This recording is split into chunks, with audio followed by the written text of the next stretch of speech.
Collector madam સાધારણ કપડાં પહેરીને એક દુકાનમાં ખરીદી કરવા ગયા, પરંતુ કોઈ ગેરસમજના કારણે દુકાનદાર સાથે એને માથાકૂટ થઈ ગઈ।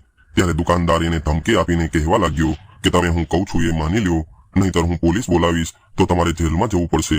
આવું સાંભળીને કલેક્ટર મેડમ હસવા લાગ્યા અને દુકાનદારને કહી દીધું કે ઠીક છે, કદાચ એવી વાત હોય તો તમે પોલીસને બોલાવી લો, કેમ કે કલેક્ટર મેડમ એવું સમજી રહ્યા હતા કે પોલીસવાળા આવીને મને ઓળખી લેશે અને ત્યારબાદ આ આખો મામલો અહીંયા જ પૂરો થઈ જશે। પરંતુ જ્યારે પોલીસ આવી ત્યારે દુકાનદારે પોલીસને કંઈક એવું કહ્યું કે જે સાંભળીને પોલીસવાળા કલેક્ટર મેડમને પકડીને પોલીસ સ્ટેશન લઈ ગયા। આવું બધું જોઈને કલેક્ટર મેડમ હેરાન રહી ગયા, કેમ કે આ પોલીસવાળાઓએ એને ઓળખ્યા નહીં અને ઉલટાના એ લોકો દુકાનદારનો ખોટી રીતે સાથ આપી રહ્યા હતા।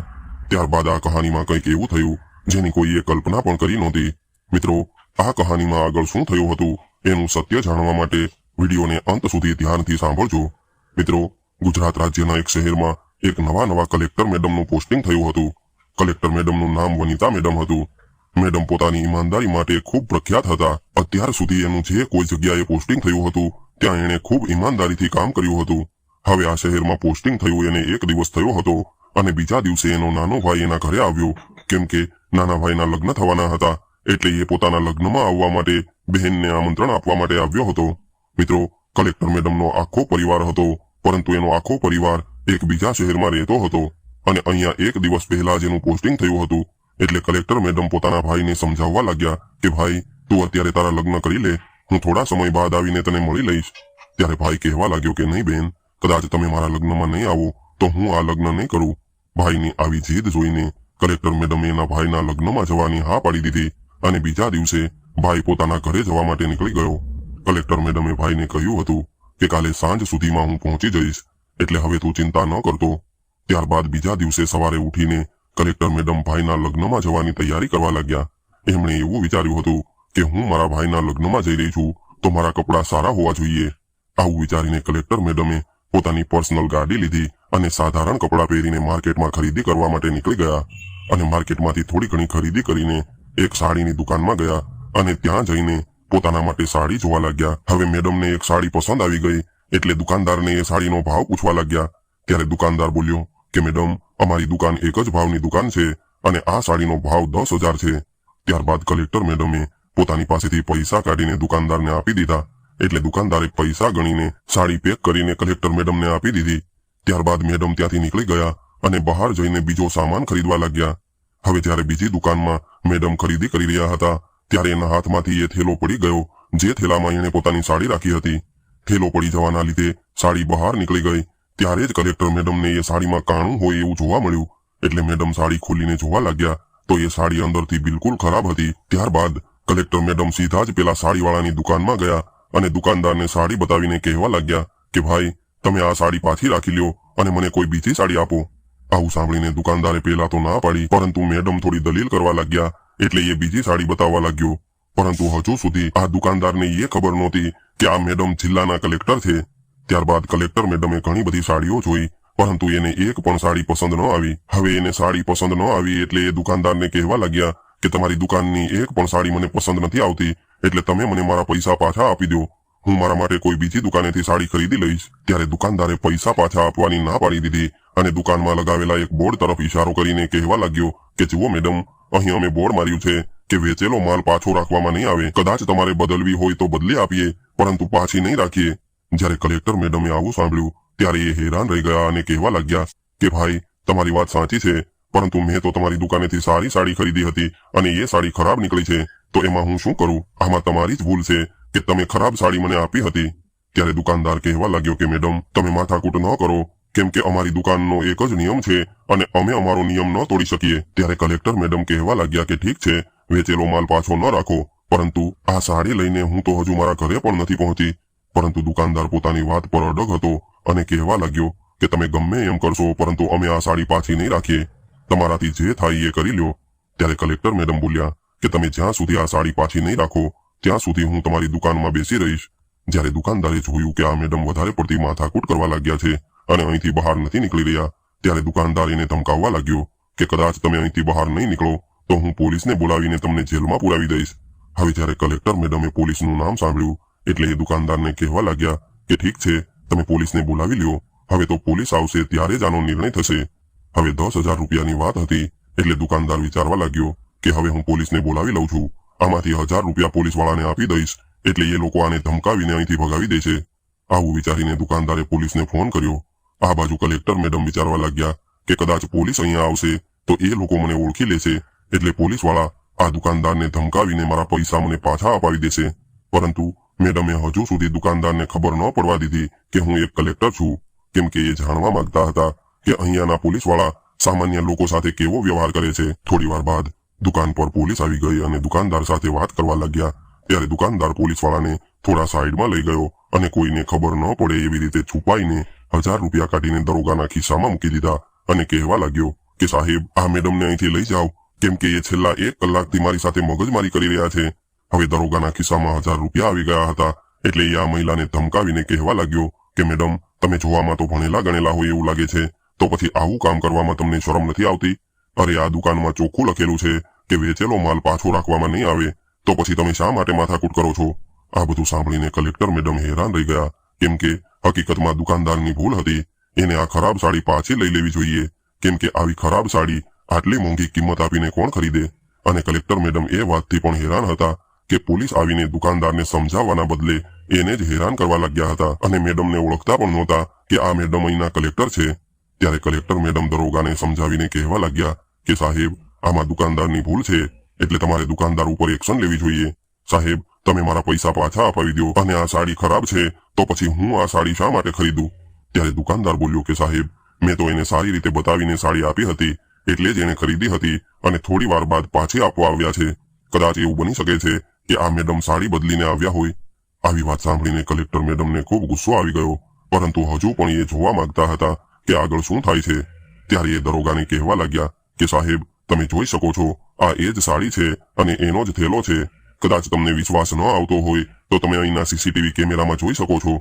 પરંતુ આ દરોગા સાહેબ જલ્દીથી જલ્દી આ મામલો પતાવવા માંગતા હતા એટલે એ કલેક્ટર મેડમ પર ચિલ્લાવા લાગ્યા અને કહેવા લાગ્યા કે મેડમ, આવા કામ કરવામાં તમને શરમ આવવી જોઈએ અને હવે તમે આ દુકાનદારને પરેશાન કરશો તો મજબૂર થઈને મારે તમને લોકઅપમાં પૂરવા પડશે. આવું બધું સાંભળીને કલેક્ટર મેડમને ખૂબ ગુસ્સો આવ્યો, પરંતુ હજુ પણ એ જાણવા માંગતા હતા કે આગળ શું થાય છે. એટલે એ કહેવા લાગ્યા કે ઠીક છે સાહેબ, કદાચ એવી વાત હોય તો તમે મને લોકઅપમાં પૂરી દો. હું પણ જોવા માંગુ છું કે તમે મને કારણ વગરની કેવી રીતે લોકઅપમાં પૂરી શકો છો. મેડમની આવી વાતથી દરોગાને ખૂબ ગુસ્સો આવી ગયો એટલે એણે હવલદારને એવું કહ્યું કે આ મેડમને પકડીને જીપમાં બેસાડી દો, આપણે એને લોકઅપમાં પૂરી દઈશું. ત્યારે જ કલેક્ટર મેડમ કહેવા લાગ્યા કે સાહેબ, તમે આમ તો કાયદાના રક્ષક છો, પરંતુ તમને એટલી પણ ખબર નથી કે કોઈ મહિલાને ગિરફ્તાર કરતા સમયે એક મહિલા પોલીસ હોવી જોઈએ તો જ તમે મહિલાને ગિરફ્તાર કરી શકો છો. મેડમની આવી વાત સાંભળીને દરોગા સાહેબને ખૂબ ગુસ્સો આવી ગયો અને ત્યાં ભીડ જમા થવા લાગી હતી. એટલા માટે ફોન કરીને એણે એક મહિલા કોન્સ્ટેબલને બોલાવી લીધી. હવે જ્યારે મહિલા કોન્સ્ટેબલ આવી ગયા ત્યારબાદ કલેક્ટર મેડમને પકડીને જીપમાં બેસાડી દીધા. ત્યારે માર્કેટની અંદર ઘણા બધા લોકો આ બધું જોઈ રહ્યા હતા. હવે જીપમાં બેસાડીને મેડમને પોલીસ સ્ટેશને લઈ ગયા. હવે જ્યારે પોલીસ સ્ટેશનમાં પહોંચ્યા ત્યારે પોલીસ સ્ટેશનની અંદર એક કોન્સ્ટેબલ હતો જે આ કલેક્ટર મેડમને ખૂબ સારી રીતે ઓળખતો હતો. એટલે જ્યારે આ કોન્સ્ટેબલે કલેક્ટર મેડમને પોલીસ સ્ટેશનની અંદર આવતા જોયા અને એવું જોયું કે અમુક પોલીસ કર્મીઓ એને પકડીને લાવી રહ્યા છે ત્યારે એ કોન્સ્ટેબલ હેરાન રહી ગયો અને દોડીને દરોગા પાસે આવીને સમજાવવા લાગ્યો કે સાહેબ, તમે ખૂબ મોટી ભૂલ કરી રહ્યા છો અને આ ભૂલ માટે તમારે ખૂબ પસ્તાવો કરવો પડશે. ત્યારે જ કલેક્ટર મેડમને ખબર પડી ગઈ કે આ કોન્સ્ટેબલ મને ઓળખી ગયો છે એટલે મેડમે એને ચૂપ રહેવાનો ઈશારો કરી દીધો. એટલે આ કોન્સ્ટેબલ પણ સમજી ગયો અને ચૂપ થઈ ગયો. ત્યારે આ દરોગા કહેવા લાગ્યો કે એમાં શું ભૂલ છે? આ મેડમ અમને ચેલેન્જ કરી રહ્યા હતા કે એ અમારા કરતા વધારે કાયદા જાણે છે, એટલા માટે જ અમે એને પકડી લીધા છે. કદાચ એક રાત લોકઅપમાં બંધ રહેશે તો એને ખબર પડી જશે કે કાયદા કાનૂન શું હોય છે. આવું કહીને મેડમને લોકઅપમાં બંધ કરી દીધા. પરંતુ લોકઅપમાં બંધ થયા બાદ પણ મેડમ આ દરોગાને અલગ અલગ પ્રકારના કાયદા જણાવીને કહેવા લાગ્યા કે તમે આ ખોટું કરી રહ્યા છો સાહેબ. રાત્રિના સમયે તો તમે મને અહીંયા ન રાખી શકો, તો પછી એક રાત હું આ લોકઅપમાં કેવી રીતે રહી શકું? આવું સાંભળીને દરોગાને વધારે ગુસ્સો આવ્યો એટલે એ મેડમ પર ચિલ્લાવા લાગ્યો અને કહેવા લાગ્યો કે બસ હવે બહુ થઈ ગયું, હવે તું ચૂપ થઈ જા, નહીતર હું અમુક મહિલા કોન્સ્ટેબલને મોકલીને તને મારીને તારું મોઢું બંધ કરાવી દઈશ. ત્યારે કલેક્ટર મેડમ કહેવા લાગ્યા કે અરે, તમે મને કેવી રીતે મરાવી શકો છો? કદાચ તમારી અંદર હિંમત હોય તો એકવાર મારીને તો જુઓ. આવું સાંભળીને દરોગાને ખૂબ ગુસ્સો આવી ગયો, પરંતુ આ બધું પેલો કોન્સ્ટેબલ જોઈ રહ્યો હતો જે આ કલેક્ટર મેડમને ઓળખતો હતો. આ બાજુ દરોગાને ગુસ્સો આવ્યો હતો એટલે એણે અમુક મહિલા કોન્સ્ટેબલને આદેશ આપ્યો અને કહેવા લાગ્યો કે આને સારી રીતે માર મારીને એનું મોઢું બંધ કરાવો। ત્યારબાદ જ્યારે મહિલા કોન્સ્ટેબલ લોકઅપની અંદર જવા લાગી ત્યારે જ કલેક્ટર મેડમ એને કહેવા લાગ્યા કે ખબરદાર જો એક ડગલું પણ આગળ વધ્યા છો તો। ત્યારબાદ કલેક્ટર મેડમ પોતાનું આઈ કાર્ડ કાઢીને આ મહિલા કોન્સ્ટેબલને બતાવવા લાગ્યા। હવે જ્યારે મહિલા કોન્સ્ટેબલે કલેક્ટર મેડમનું આઈ કાર્ડ જોયું તો એ એકદમ હેરાન રહી ગયા અને સેલ્યુટ કરવા લાગ્યા। આવું બધું જોઈને દરોગા કન્ફ્યુઝ થઈ ગયો કે આ બધું શું થઈ રહ્યું છે। ત્યારબાદ મહિલા કોન્સ્ટેબલે લોકઅપનો દરવાજો ખોલ્યો એટલે મેડમ બહાર નીકળી ગયા અને આ દરોગાને ધમકાવવા લાગ્યા। પરંતુ દરોગાએ જોયું હતું કે આ મેડમને બંને મહિલા કોન્સ્ટેબલે સેલ્યુટ કર્યું હતું એટલે એ સમજી ગયો હતો કે આ કોઈ મોટા અધિકારી છે। ત્યારે જ પેલો કોન્સ્ટેબલ જે કલેક્ટર મેડમને સારી રીતે ઓળખતો હતો એ બધાને મેડમની ઓળખાણ આપવા લાગ્યો અને કહેવા લાગ્યો કે આ મેડમ ખૂબ ઈમાનદાર કલેક્ટર છે। આવું બધું સાંભળ્યા બાદ પોલીસ સ્ટેશનની અંદર રહેલા બધા જ પોલીસ કર્મીઓ આ કલેક્ટર મેડમને સેલ્યુટ કરવા લાગ્યા અને આ દરોગા સાહેબ પરેશાન થવા લાગ્યા। થોડી વાર બાદ દરોગા સાહેબ બે હાથ જોડીને મેડમ પાસે માફી માંગવા લાગ્યો કે મેડમ મને માફ કરી દો, મારાથી ખૂબ મોટી ભૂલ થઈ છે, હવે જીવનભર આવી ભૂલ નહીં કરું। ત્યારે કલેક્ટર મેડમ એવું બોલ્યા કે નહીં સાહેબ, તમે ભૂલ નથી કરી, તમે તો પૂરી ઈમાનદારીથી તમારું કામ કર્યું છે। મેં એ પણ જોયું હતું કે પેલા દુકાનદારે તમારા ખિસ્સામાં 1000 રૂપિયા રાખ્યા હતા એટલે જ તમે પેલા દુકાનદાર તરફ ખૂબ ઈમાનદાર રહીને કામ કર્યું છે, એટલે હવે તમારે માફી માંગવાની કોઈ જરૂર નથી। તમે તો ખૂબ ઈમાનદાર છો, પરંતુ તમારી ઈમાનદારી રિશ્વત લેવા માટે છે, લોકોની રક્ષા કરવા માટે બિલકુલ નથી। આવું સાંભળીને દરોગા સાહેબ ખૂબ શર્મિંદગી મહેસૂસ કરવા લાગ્યા અને મેડમ પાસે માફી માંગવા લાગ્યા। ત્યારે જ કલેક્ટર મેડમ એને કહેવા લાગ્યા કે તમે આ ભૂલ નથી કરી, પરંતુ તમે તો ગુનો કર્યો છે, એટલે તમે કરેલા ગુનાની સજા તમને જરૂર મળશે। આવું કહીને મેડમે ઉચ્ચ અધિકારીઓને ફોન કરીને ત્યાં બોલાવી લીધા। અધિકારીઓ આવ્યા બાદ કલેક્ટર મેડમ આ દરોગાની આખી કરતૂત જણાવવા લાગ્યા અને કહેવા લાગ્યા કે જલ્દીથી જલ્દી આના પર કાર્યવાહી થવી જોઈએ। પરંતુ ત્યારે જ ઉચ્ચ અધિકારીઓ કહેવા લાગ્યા કે મેડમ, કદાચ આના ઉપર કાર્યવાહી કરવી હોય તો એના માટે સબૂત જોઈએ અને તમારી પાસે શું સબૂત છે કે આ દરોગાએ રિશ્વત લઈને આવું કામ કર્યું છે। આવું સાંભળીને કલેક્ટર મેડમ થોડી વાર માટે વિચારવા લાગ્યા। ત્યારે જ એને યાદ આવ્યું કે પેલી દુકાનમાં સીસીટીવી કેમેરા લગાવેલા હતા। ત્યારબાદ કલેક્ટર મેડમ અમુક પોલીસ વાળાને સાથે લઈને દુકાન પર ગયા અને સૌથી પહેલા પોતાનું આઈ કાર્ડ બતાવ્યું। ત્યારબાદ એની સાથે પોલીસ વાળા હતા, એમણે દુકાનદારને મેડમની ઓળખ આપી। આવું સાંભળીને દુકાનદાર ધ્રુજવા લાગ્યો અને હાથ જોડીને મેડમ પાસે માફી માંગવા લાગ્યો। ત્યારે કલેક્ટર મેડમે દુકાનદારને ઉભો કર્યો અને કહેવા લાગ્યા કે જુઓ ભાઈ, તમારી દુકાનમાં જે લોકો ખરીદી કરવા આવે છે એ બધા જ લોકો તમારા ગ્રાહક હોય છે અને ગ્રાહકને ભગવાનનું રૂપ માનવામાં આવે છે, એટલે આજ પછી કોઈ પણ ગ્રાહક સાથે આવું વર્તન ન કરતા અને કદાચ આજ પછી તમારી દુકાનની કોઈ પણ ફરિયાદ મળશે તો હું તમારા પર કડકમાં કડક કાર્યવાહી કરીશ। ત્યારબાદ દુકાનના સીસીટીવી રેકોર્ડિંગ લઈને કલેક્ટર મેડમ પોલીસ સ્ટેશન પહોંચી ગયા અને આ રેકોર્ડિંગ ઉચ્ચ અધિકારીઓને આપી દીધા। ત્યારબાદ કહેવા લાગ્યા કે આ દરોગા ઉપર કડકમાં કડક કાર્યવાહી થવી જોઈએ, જેથી કરીને એ એના જીવનમાં ક્યારેય પણ આવું કામ ન કરે।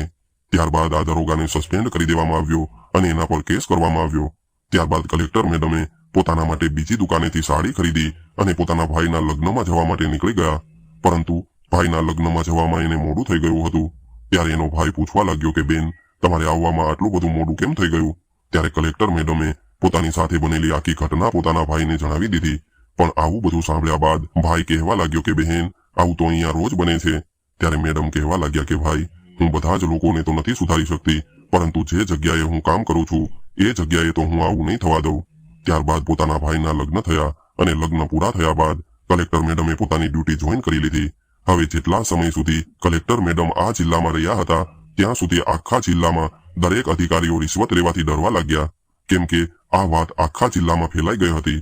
મિત્રો, આ હતી આજની કહાની, જેમાં એક મહિલા કલેક્ટર સાદા કપડામાં એક દુકાન પર જાય છે, પરંતુ ત્યારે જ એને પોલીસે પકડી લીધા અને ત્યારબાદ કલેક્ટર મેડમે આ ભ્રષ્ટ અધિકારીઓ ઉપર કાર્યવાહી કરી। તો મિત્રો, આજની કહાની તમને કેવી લાગી કોમેન્ટમાં જરૂર જણાવજો અને પસંદ આવી હોય તો વિડીયોને લાઇક, શેર અને નવા હોય તો ચેનલને સબસ્ક્રાઇબ જરૂરથી